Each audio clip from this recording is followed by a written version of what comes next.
un assolo dei nostri maestri, fare assaggiare un poco la loro tecnica. Quindi assolo di tutti ovviamente suoneranno insieme. Certo. Ah, ok. Quindi ascoltiamo un assolo dei maestri. Ok, tutti i maestri, quindi un assolo musicale dell'orchestra, quindi applauso all'orchestra, vediamo anche senza cantante che cosa può succedere. Io rimango qua con le mani, accompagniamo.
Dovete contare, se non contate non continuiamo.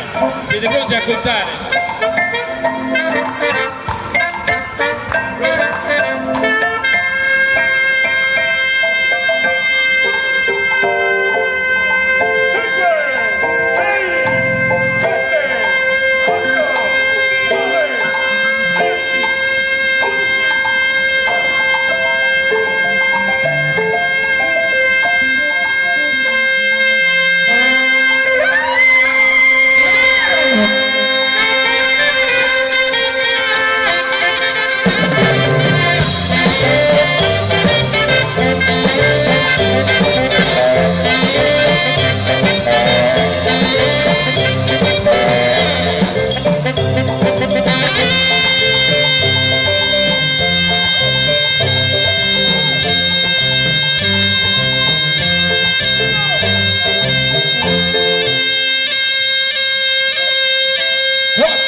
Cioè io qua sarei ore a guardarli e ad ascoltarli suonare, cioè una cosa bellissima, Tino, no?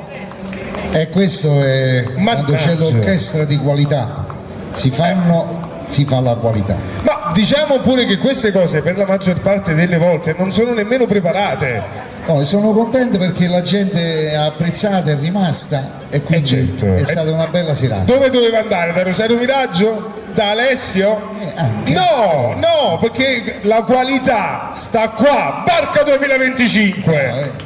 Non c'è bisogno di quantità, ma di qualità, e noi abbiamo fatto quantità e qualità. Ora, Tino Simonetti ci canta, penso l'ultima, Tino? No, altri due? Ah, ok, Allora, sono le ultime due. ultime due. Facciamo coro in grado. Tino